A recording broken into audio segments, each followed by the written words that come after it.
So today's topic is atherosclerosis. This is the disorder of lipid metabolism. इसमें normally होता क्या है देखेंगे.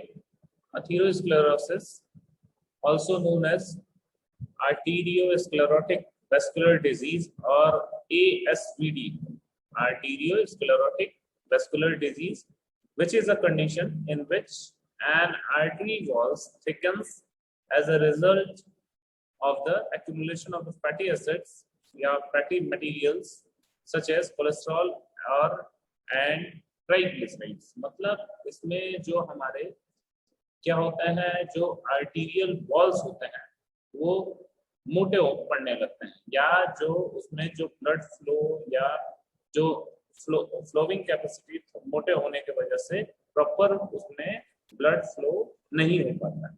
ठीक है, तो इसी डिजीज को क्या कहते हैं, अथीरोस्क्लेरोसिस, जिसमें होता है क्या, इसको एक और नाम है आर्टीरियोस्क्लेरोटिक वेस्कुलर डिजीज. ठीक है,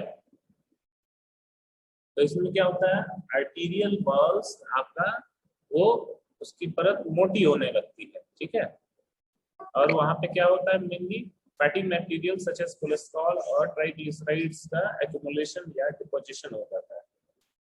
नेक्स्ट बात करेंगे. Atherosclerosis start when high blood pressure, smoking or high cholesterol causing damage of the endothelium. ठीक है, तो ये इन सारे वजह से ये होता है. High blood pressure, smoking, high cholesterol intake की वजह से भी होता है. इसके वजह से ओवरऑल हमारा जो वॉल्स है वो हम लोगों ने पहले भी पढ़ा. ये देखिए, जो हमारे आर्टीरियल वॉल्स हैं वो क्या हो जाते हैं, थिक हो जाते हैं. ठीक है, तो ये सारे वजह हैं.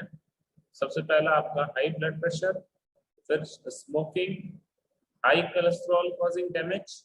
तो हाई कोलेस्ट्रॉल जब हमारा मतलब हाई कोलेस्ट्रॉल ऐसे या ऐसा डाइट जिसमें हमारा कोलेस्ट्रॉल लेवल जिससे बढ़े जा रहा है. फिर है this leads to the formation of plaques. यहाँ पे मतलब रुकने लगते हैं. ठीक है, ये देखिए आपका नॉर्मली कोरोनरी आर्टरी है, अथीरोस्क्लेरोसिस होने के बाद देखिएगा अंदर से डिपोजिशन या थिकनेस होने लगता है. तो अथीरोस्क्लेरोसिस विद ब्लड क्लॉट, यहाँ पे ब्लड क्लॉट होने लगते हैं या ब्लड फ्लो प्रॉपर तरीके से नहीं हो पाता. तो वही आपका डिजीज है अथीरोस्क्लेरोसिस. फिर the plaque is divided into the 3 distinct component. Plaque मतलब जो ऑब्स्ट्रक्शन आ रहा है या जो थिकनेस जिसकी वजह से हो रहा है. The atheroma, which is the nodular accumulation of the soft, fleshy, yellowish material at the center of the large plaques, composed of macrophages nearest the lumen of the artery. ये जो artery है उसका जो एक lumen part होता है वहाँ पे एक तरह से soft, fleshy और yellowish material का जब deposition हो जाता है उसे क्या कहते हैं, atheroma कहते हैं. ठीक है, फिर है underlying areas of cholesterol crystals. अब कोलेस्ट्रॉल क्रिस्टल्स भी वहां पे डिपॉजिट हो सकते हैं. Calcification of the outer base of the older और मोर एडवांस लेशन, जो यहाँ पे जो लेसन्स वगैरह रहेंगे उसका कैल्सिफिकेशन हो जाना. ठीक है, नेक्स्ट है sometimes symptoms are very limited और अननोटिसेबल. कभी कभी क्या होता है, सिम्टम्स जो होते हैं वो ऐसा रहता है कि उसे नोटिस कोई नहीं कर पाता है या बहुत ज्यादा दिक्कतें नहीं आती. ठीक है, नेक्स्ट है sometimes symptoms are very limited, बहुत कम रहते हैं सिम्टम्स, या अननोटिसेबल, इससे ध्यान नहीं, थोड़ा बहुत दिक्कत आती है. Because arteries are not always blocked completely, क्योंकि ये पूरी तरीके से ब्लॉक, ये देखिए यहाँ पे ब्लॉकेज पूरी तरीके से नहीं होता है, इसलिए वो कोई बहुत ज्यादा विशेष दिक्कत नहीं होती है. जब पूरी तरीके से जब मैक्सिमम आपका जो एरिया ब्लॉक हो जाता है तब हमें अथीरोस्क्लेरोसिस में के बारे में पता चलता है कि हाँ पेशेंट को अथीरोस्क्लेरोसिस हुआ है. ठीक है, तो मतलब जब हमारा इनिशियल स्टेज रहता है, जब शुरू में बिल्कुल पता नहीं चलता है, जब ज्यादा प्रॉब्लम होती है तो ही पता चलता है. जैसे आप देख सकते हैं नॉर्मल आर्टरी में आपका ब्लड फ्लो ऐसे होगा, बिल्कुल कोई ऑब्स्ट्रक्शन नहीं है, यहाँ पे कोई ऑब्स्ट्रक्शन नहीं है, कोई भी रुकावट नहीं है, और इजीली हमारा ब्लड फ्लो करेगा। और वही एथेरोस्क्लेरोसिस के केस में जो देखिए यहाँ पे प्लेक का डिपोजिशन, ठीक है। अब प्लेक में कुछ भी हो सकता है, mostly that there is the deposition of the cholesterol and triglycerides. फिर बात करेंगे, most people with atherosclerosis do not become aware of their illness until they experience a stroke or heart attack, ठीक है। और ज्यादातर पेशेंट वो, क्योंकि उनमें बहुत ज्यादा विशेष दिक्कत नहीं होती है, इसलिए बहुत ज्यादा ध्यान अपना नहीं देंगे जब तक उन्हें कोई स्ट्रोक या हार्ट अटैक ना आ जाए। इसमें देखिए सिर्फ यही दिया है, normal section of the artery, ये नॉर्मल सेक्शन है। Tier in the artery wall, artery wall में जब टीयर करते हैं, फैटी एसिड या fatty material is deposited in the vessel wall.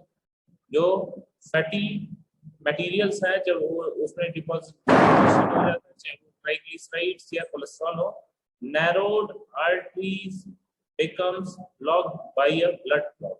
अब क्योंकि नैरोड, ये जो आपका जो पैसेज है वो काफी पतला होता है और ब्लड क्लॉटिंग वगैरह होने की वजह से ये इस यहाँ का इस ये क्या कहते हैं आर्टरी का ब्लॉकेज होना, तो यही हमारा, ये जब ब्लॉकेज होता है तो यही हमारा हार्ट अटैक और स्ट्रोक का मुख्य कारण होता है। फिर एथेरोस्क्लेरोसिस की बात करें, all peoples are at risk for atherosclerosis, मतलब mostly of the people consuming high diet या maximum diet of the cholesterol are having the risk of the atherosclerosis. About 52% of the American population may exhibit some form of atherosclerosis. America में क्या है, 52% of the people are suffering from the atherosclerosis disease। हाँ, ये अलग बात है उन्हें proper तरीके से पता ना हो कि हाँ हमें एथेरोस्क्लेरोसिस है या नहीं है। मतलब जैसा कि हम लोगों ने अभी तक ऊपर पढ़ा भी कि इनिशियल स्टेज में या शुरुआती स्टेज में बिल्कुल पता नहीं चलता है कि एथेरोस्क्लेरोसिस है जब तक कोई ब्लॉकेज या हार्ट स्ट्रोक या हार्ट अटैक ना हो जाए। फिर बात करेंगे, including 17% of the teenagers and 85% of the people over. इसमें कहने का मतलब है कि आपका कभी कभी मैक्सिमम होता भी क्या है कि 17% ऑफ द टीनेजर्स भी एथेरोस्क्लेरोसिस से वो पीड़ित होते हैं, और एडल्ट में या more than 40 years of the patient में भी 85% वो ऐसे पेशेंट पाए जाते हैं that patient are having the risk of the atherosclerosis. अब ट्रीटमेंट इसका किया जाता है कैसे, लाइफ स्टाइल चेंजेस, हम अपने रहने सहने उठने खाने पीने सोने का ये सारी लाइफ स्टाइल का चेंजेस कर सकते हैं। दूसरा मेडिकेशंस, कुछ medication that are used to clear the blockage of the arteries, ठीक है, तो उस सारे बहुत सारे मेडिसिन हैं। फिर हमारा स्टेंटिंग, मतलब एक्सरसाइज वगैरह करके, फिर बाईपास सर्जरी करके, ठीक है। तो ये हमारा बिफोर और आफ्टर वाला है, ये नॉर्मलाइज ब्लड फ्लो है, ये डिक्रीज ब्लड फ्लो, ठीक है। आप देख सकते हैं इसमें जो आपका ये आर्टरीज वगैरह है, तो क्या होता है यहाँ पे फैटी एसिड या ट्राइग्लिसराइड्स या कोलेस्ट्रॉल का क्या वहां पे डिपोजिशन या एक्यूमुलेशन हो जाता है, जिसकी वजह से, और वही आपका नॉर्मलाइज ब्लड फ्लो में आप जैसे कि इसमें देखा हमारा बिल्कुल ऐसा रहेगा आर्टरी। नेक्स्ट बात करते हैं ट्रीटमेंट्स का, ये सब देखा गया, तो life style changes, medication, stenting, bypass surgery. फिर the presence of atherosclerosis greatly decreases life expectancy. तो जब एथेरोस्क्लेरोसिस हो जाता है तो उसका जब ब्लॉकेज बार बार होने लगता है, प्रॉपर तरीके से हम डाइट नहीं लेते हैं या excessive of the cholesterol diet लेते हैं, तो एथेरोस्क्लेरोसिस होने के चांसेस रहते हैं, जिसकी वजह से जो लाइफ एक्सपेक्टेंसी है वो घटने लगती है, ठीक है। कहने का मतलब ये डिजीज बहुत ही ज्यादा नुकसानदायक है। Next, the degree of the buildup determines the rate of the health decrease. तो जो इसका है कि बिल्डअप, जो डिग्री ऑफ द बिल्डअप है वो क्या करता है कि rate of the health decrease करता है, मतलब कि मिनिमम ऑफ द कोलेस्ट्रॉल या triglycerides intake about the normal value, तो हमारा ये जो एथेरोस्क्लेरोसिस का रिस्क फैक्टर्स काफी हद तक कम हो जाता है। अब देखिए ये नॉर्मल आर्टरी है, मिड एथेरोस्क्लेरोसिस, सीवियर एथेरोस्क्लेरोसिस। हमारा नॉर्मल आर्टरी है मतलब प्रॉपर हमें नॉर्मल कोलेस्ट्रॉल अगर हम ले रहे हैं या खा रहे हैं, हमारे डाइट में कोलेस्ट्रॉल नॉर्मली है तो कोई दिक्कत नहीं है, वही थोड़ा सा ज्यादा है तो ये मिड एथेरोस्क्लेरोसिस होगा, इसमें भी कोई पेशेंट को पता नहीं चलेगा। और जबकि सीवियर एथेरोस्क्लेरोसिस में स्ट्रोक या हार्ट अटैक के चांसेस ज्यादा रहेंगे, क्योंकि इस नैरो पासवे या नैरो पैसेज के थ्रू ब्लड फ्लो हमारा इजीली नहीं कर पाएगा। नेक्स्ट है एथेरोस्क्लेरोसिस में new research regarding lipoprotein is being done to help decrease plaque buildup and the occurrence of the atherosclerosis।